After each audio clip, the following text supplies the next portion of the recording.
caminhando para o final da nossa responsabilidade civil do Estado, a gente vai estudar agora a responsabilidade pela atividade jurisdicional que concursos públicos amam, principalmente concursos públicos para as magistraturas estaduais, federais, etc. Então, no exercício da atividade tipicamente jurisdicional, podem, evidentemente, ocorrer os chamados erros judiciais, tanto injudicando como improcedendo. Então, ao sentenciar, o juiz, por não ter uma bola de cristal, vamos dizer assim, nem o dom da adivinhação, está sujeito aos erros de julgamento e de raciocínio, de fato ou de direito. Então, importa dizer para nós que a possibilidade de erros é normal e é até inevitável na atividade jurisdicional, ainda mais pelas nossas quantidades vultuosas nos tribunais de justiça aqui no nosso estado, principalmente.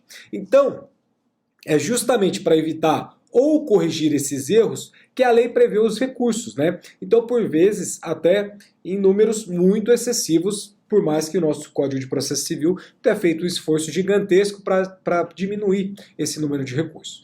Então, a parte agravada ou prejudicada por uma sentença injusta ou equivocada pede a sua revisão, podendo chegar, inclusive, ali até a Suprema Corte ou o Superior Tribunal de Justiça, enfim.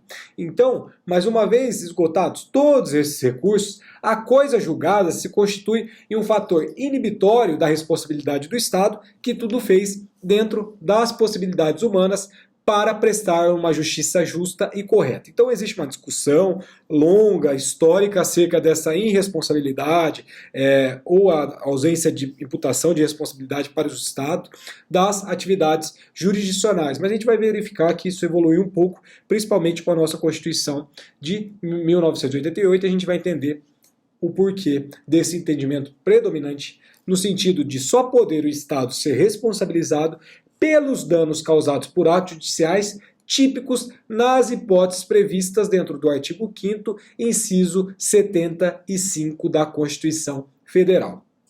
O que vai falar o artigo 75, o artigo 5º, inciso 75 da Constituição? Que o condenado por erro judiciário, assim como o que ficar preso além do tempo fixado na sentença.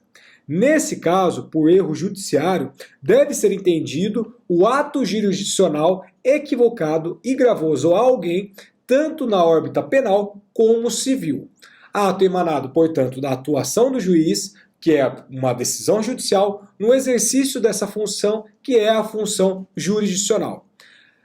Falando da Constituição em condenado por erro judiciário. Então, sustenta, por exemplo, o professor Coutrin Neto, uma cláusula garante dos direitos e deveres individuais e coletivos, qual o artigo 5º da própria Constituição Federal tem aplicação em todos os campos em que o indivíduo possa ser condenado, ou seja, no juízo penal, no juízo criminal, no juízo civil, no juízo trabalhista ou militar e até mesmo no eleitoral, enfim. Onde quer que o Estado, mesmo através do Ministério Público, tenha sido provocador dessa condenação. Então a justiça, a gente tem que reiterar aqui, em todos os países do mundo, não é infalível. Então a sua história registra casos de erros lastimáveis que levaram pessoas inocentes à prisão e à morte, como bem explica num caso muito ilustrativo ocorrido em Nova York em abril de 1989, em que uma loira de 28 anos costumava correr no Central Park depois do trabalho num banco de investimento. Numa dessas noites ela foi atacada e ela foi estuprada, encontrada nua e quase morta pela polícia. 4 adolescentes, vocês bem sabem qual era a cor desses adolescentes, eu imagino, e pelo menos porque assim, brasileiro tem uma síndrome de Disneylândia muito grande, né? Ou seja, existe uma vanglória, um aplauso para os Estados Unidos, só que quando você vai para os Estados Unidos você é tratado como um hispânico, né? Como um latino. Então, nesse caso dessa loira em específica, foram presos três crianças, né? Três adolescentes, né? Não crianças, porque aqui a gente precisa ter um formalismo decorrente do próprio Código Civil e do ECA, até 12 anos criança, a partir dos 12 anos adolescentes. Então, eram 3 negros e um hispânico.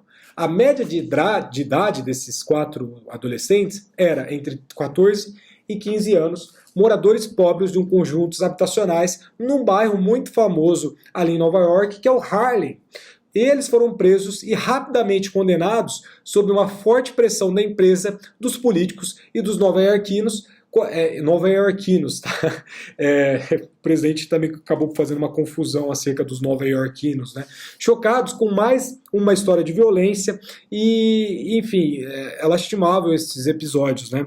Então, é tanto lastimável, obviamente, pela questão da quase morte, pela questão do estupro, dessa vulnerabilidade da mulher numa sociedade extremamente corrompida e louca, mas também a gente tem um outro lado da moeda, não é nem o outro lado, é o mesmo lado da moeda de uma sociedade louca e preconceituosa, em que, bem, se condena pessoas inocentes somente pela cor da pele, somente pela descendência dessa pessoa, somente, enfim, vocês sabem os movimentos que a gente está vivendo aí recentemente, totalmente legítimos, né? Então nem cabe a mim ficar falando muita coisa sobre isso, porque só não consegue enxergar a realidade quem não quer. Então, superado essa questão, foi provado, na verdade, uma tensão racial muito grande, e esses adolescentes, eles passaram entre 7 e 13 anos na prisão, até que um maluco, que é o assassino, e com histórico de vários estupros, confessou a autoria desse crime e um exame de DNA comprovou. Então, esse erro judicial foi reconhecido pela Suprema Corte dos Estados Unidos e os 5 adolescentes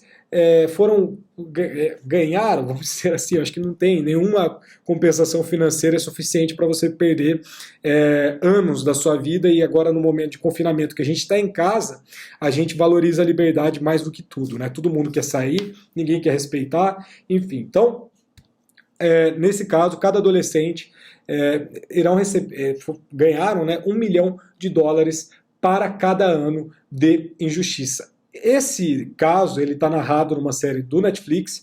Eu não assisti, tem uma repercussão muito positiva, mas eu não consigo mais assistir série decorrente do mestrado, doutorado não. O doutorado foi aprovado e a gente está tentando ver lá como é que vai fazer, mas mestrado, pós-graduação, advocacia, enfim, gravar aula em EAD, que foi no começo muito difícil, uma tripla jornada até às vezes, mas com o maior prazer sempre. Então fica a dica para vocês assistirem esse documentário, né, Os Olhos que Condenam. Então, em decorrência dessas falhas do Poder Judiciário, nem sempre será uma tarefa fácil identificar esse erro, porque para configurá-lo não basta uma mera injustiça nessa decisão, tampouco uma divergência na interpretação de uma lei ou numa apreciação de uma prova. Será preciso uma decisão contrária à lei ou a realidade fática baseada em fatos falsos, irreais, inexistentes, e não um simples erro de perspectiva, uma falsa percepção ou uma interpretação dos fatos, como, por exemplo, uma condenação de uma pessoa errada, ou uma aplicação de um dispositivo legal impertinente, ou um indevido exercício da jurisdição, motivado, obviamente, nesse caso, por dolo, fraude ou má-fé. Então, só nesses casos mais radicais, vamos dizer assim, que sim poderá existir uma condenação, uma indenização aí, uma condenação em face do Estado. Então, dentro da nossa Constituição, no artigo 5º, inciso 75, a gente tem uma norma que cuida especificamente dessa responsabilidade do Estado por atos judiciais. Enquanto a norma do artigo 37, parágrafo 6º, de uma natureza geral, aplica-se a toda atividade administrativa. Então, a função jurisdicional, como querem alguns, não se distingue de forma ontológica da atividade administrativa do Estado. Portanto, não haveria uma razão para um tratamento diferenciado estabelecido na própria Constituição quanto à responsabilidade do Estado pelos atos judiciais típicos. Mas, na realidade, diferenças essenciais existem, que não cabem ser aqui destacadas porque são conhecidas desde os bancos escolares, vamos dizer assim. Então, tanto assim que os juízes gozam, obviamente, de garantias constitucionais para poderem exercer com independência essa função de julgar, que é fundamental para o Estado democrático de direito. Então, quanto à coisa julgada, para a gente caminhar um pouquinho mais, a gente tem que não se constitui isso um obstáculo para os defensores da nossa ampla responsabilidade do Estado por atos judiciais. Antes de acolhermos posições tão avançadas nesse sentido, a gente precisa ter em mente que a intangibilidade da coisa julgada não é mero dogma, mas sim um princípio constitucional. Então vocês questionam, né, como reputar errada uma sentença transitada em julgado se é a lei do caso concreto a vontade do Estado para determinada relação jurídica. E como provar que a decisão está errada sem o processo de rescisão? Ou como poderá essa sentença remanescer entre as partes e ser considerada errada em face do Estado? E a razão nesse ponto pode ser traduzida pelo Arruda Alvim, quando ele fala para nós que se há coisa julgada, enquanto esta estiver de pé, isso se constitui um elemento inibitório da responsabilidade civil do Estado. Se passar o prazo dentro do qual poderia ter sido proposta essa ação rescisória, e isso não ocorreu, não mais se poderá, em processo civil, falar em responsabilidade do Estado, salvo, eventualmente, se o Poder Judiciário, através do juiz, atentar conscientemente contra a coisa julgada, causando danos. Então, por outras palavras, estando em pé o ato jurisdicional e não havendo meios para que o mesmo seja derrubado, tal se constitui fator inibitório da responsabilidade civil do Estado. Então, a gente tem que ponderar que a gente não está advogando na tese, que sempre será necessária essa ação rescisória ou a revisão criminal para que se possa ter lugar à indenização por erro judicial. O que a gente busca é uma exigência de que a desconstituição do julgado é uma pré-condição, obviamente, como somente se refere à decisão do mérito.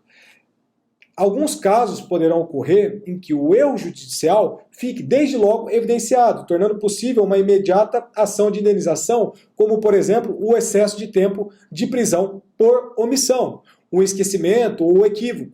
Então, por exemplo, também a prisão de pessoa errada por homonomia, né? Ou seja, mesmo nome, e atos praticados com abuso de autoridade, ou seja, uma prisão sem formalidades, não relaxamento de prisão ilegal, etc. Mas o que não nos parece aceitável é a amplitude que vem se procurando dar ao conceito do erro judicial ao ponto de desconsiderá-lo sinônimo de falta de prova.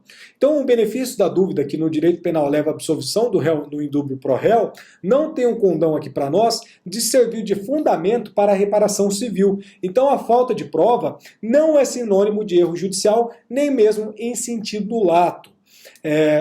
Vou fazer um corte, tomar uma água e a gente vai falar acerca da responsabilidade por ato jurisdicional cautelar. Já voltamos. Galera, para a gente continuar, então, se estuda acerca dessa responsabilidade pelo ato jurisdicional, a gente tem uma ampliação recente das questões cautelares. Então, na medida em que a nossa lei ela ampliou o poder cautelar do juiz, tanto na jurisdição civil como na jurisdição penal, aumentaram as ações de indenização contra o Estado por medidas cautelares danosas deferidas pela lei, ou seja, antecipação de tutela antecipada, prisão preventiva, etc.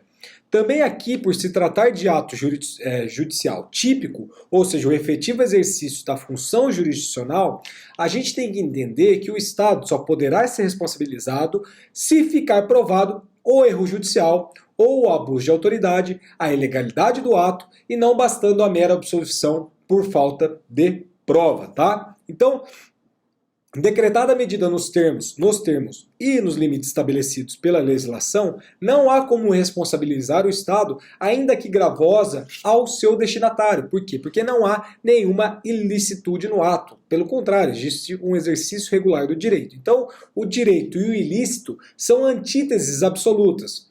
Ou seja, um exclui o outro. Onde há ilícito, não há direito. Onde há direito, não existe ilícito, e eu já falei isso para vocês inúmeras vezes. Então, nasce daí um princípio que não considera o ilícito o ato praticado no exercício de um direito, nem no estrito cumprimento do dever legal. Então, há que se entender que a responsabilidade do Estado, de que vai tratar o artigo 37, parágrafo 6º da Constituição Federal, só é de admitir-se na realidade, nas hipóteses de atos eivados de alguma ilicitude. Então, o Estado só responderá por esses atos lícitos nos casos expressamente previstos na Constituição e na lei. Então a gente não pode ver, por isso, um fundamento para responsabilizar o Estado pela prisão preventiva regularmente decretada, maiormente porque essa prisão tem respaldo na própria Constituição, no artigo 5º, no inciso 61. E ainda que sobrevenha uma absolvição desse preso por falta de prova, então não tem essa decisão da prisão preventiva por si só o condão de transmutá-la em ato ilícito, ilegal, em ato ilegal, não ilícito, ato ilícito, cumprimento do dever, né, capaz de respaldar a pretensão indenizatória. A gente tem uma banalização das prisões preventivas, isso é uma forma da gente conseguir criticar esse artigo 61, inciso 61, artigo 5º da Constituição, mas aqui a gente tem que ser realista e tratar das questões acerca da responsabilidade ou não do Estado. A gente tem uma lei recente, que é a Lei do Abuso da Autoridade, ela muda algumas coisas por aqui, mas, por óbvio, a gente vai ter que verificar na prática como isso vai funcionar.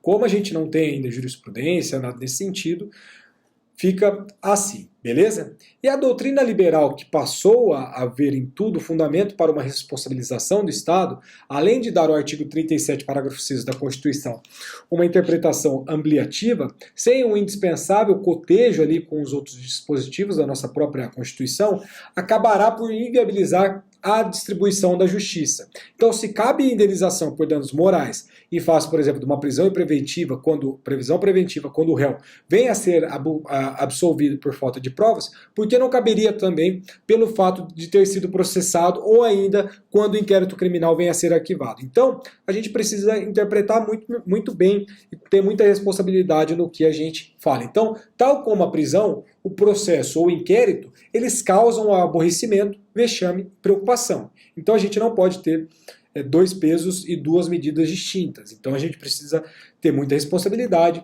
portanto, nas questões das prisões cautelares, preventivas, melhor dizendo, existe a possibilidade de responsabilização do Estado, mas, obviamente, se for por alguma ilegalidade muito patente, muito radical, né? Ou seja, por atos lícitos, nos casos expressamente previstos na Constituição e na lei, em que existe ali algumas hipóteses de alguma ilicitude propriamente dita, tá? Então, beleza, vamos fazer o seguinte, eu vou fechar esse vídeo e aí a gente finaliza a parte da responsabilidade pela atividade judiciária num outro vídeo, em duas partes também, e aí a gente fala da responsabilidade ali pelas obras do Estado e a gente finaliza a nossa responsabilidade civil da administração pública. Já voltamos, portanto.